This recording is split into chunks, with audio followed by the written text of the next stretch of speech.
Today we're taking a look at Harvest. Harvest is a worker placement game for 1 to 4 players where you are vying to get the best spots on the board in order to cultivate your field the best. The main board is split into 4 sections. Players can visit the general store to buy seed, fill up their water buckets, or purchase fertilizer. The farmer's market has an ever-changing array of potential actions to take. Some of those actions are free and some of them cost precious money. The field allows players to plant, cultivate, and harvest their crops. The trading post allows players to exchange some resources for others. And finally, the workshop allows players to purchase valuable buildings and clear out wooded areas on their farm boards in order to plant or build more. And in this game, it's money that makes the farming world go round and not government subsidies. You need to produce and use fertilizer to plant your crops, water in order to cultivate those crops, to get more of them for free essentially, and then money to buy the seeds in order to cultivate and use a number of different actions. So you've got all these different currencies, and the currencies are very, very important, especially the cash and getting what you need to cultivate your board. But ultimately what it comes down to are victory points. The victory points are earned by having the best harvest over and over throughout the game. That's the real crux of the game. Now these buildings are going to give you bonuses, they're going to give you extra points, but you're going to get the most points by combining both the buildings and utilizing that harvest action as much as you possibly can. And so finding the best way to squeeze the most points out of your farm is really fun. Now, there's a number of different resources in this game, and I mean, they're essentially currencies. You're dealing with time, you're dealing with actual cash, you're dealing with fertilizer, water, space on your board. You have to juggle all of those and realize that ultimately the game is about earning these points, and these points are earned mostly by having the most efficient farm.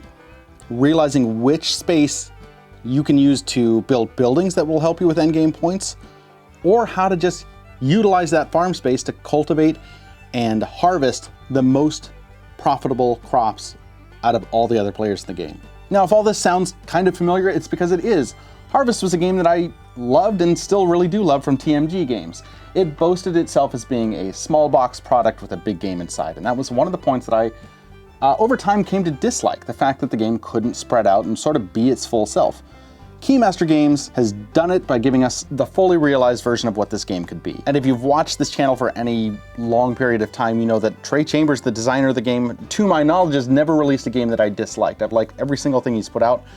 And the fact that they gave him room to breathe and expand the world of Harvest with not just a new look, but new mechanisms, this is a win. And I would be wrong to not point out the obvious cozy improvement in both art and graphic design. Tierra translated the original vision into a charming, cute, and more comfortable world with a warmth that spreads beyond the sum of its parts. This is a better realization of itself than this game has ever had in the past. Harvest remains a comfortable light to mid-weight Euro-style game, and in it players can't get additional workers, and there's a tight 4 rounds, which means that while the game is easy to understand and comprehend, there are a ton of decisions to be made, and you only have 4 rounds to make them, and in those 4 rounds, you only have 3 optional workers. With the tension of vying for best spaces comes a brand new spatial puzzle aspect to the game. The plants you want to harvest are polyomino shapes, meaning as you grow and cultivate them, placement becomes extremely important. Now, what I didn't particularly love out the box was this addition of the robot player that is necessary for the two-player and solo variant.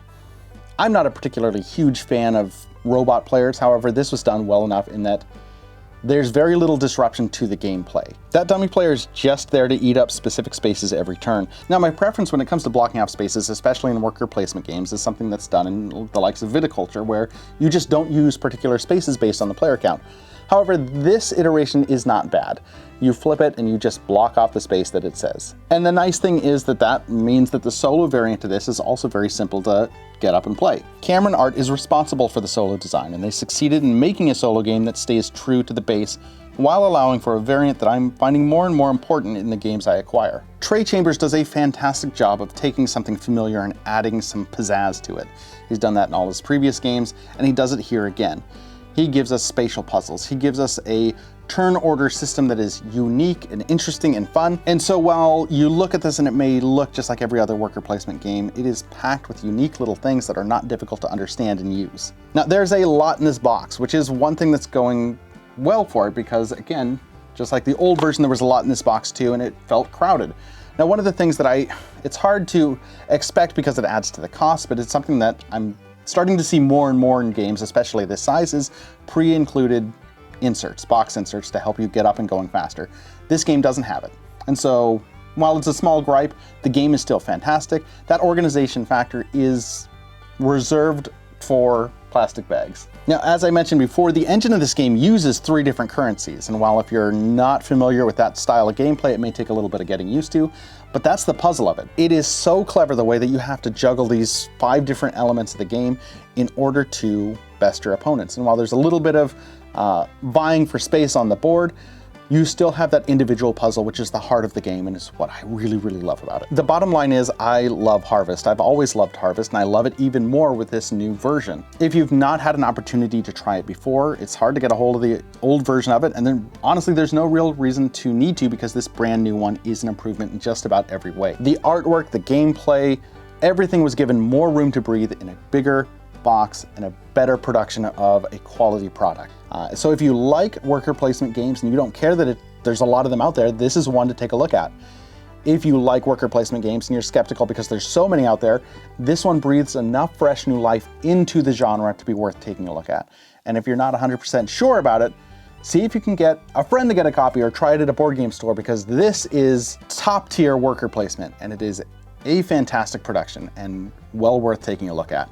If you like this review type content, it's mostly going to be on YouTube. I am trying to post it elsewhere, specifically on TikTok, where I post a lot more comedy stuff on TikTok, but I can post longer ones. So you'll notice I'm filming in a wider format. That's because when if I want to take this whole review and put it on TikTok, I rotate the whole thing so that it is in portrait, so you can see my face a little bit closer up.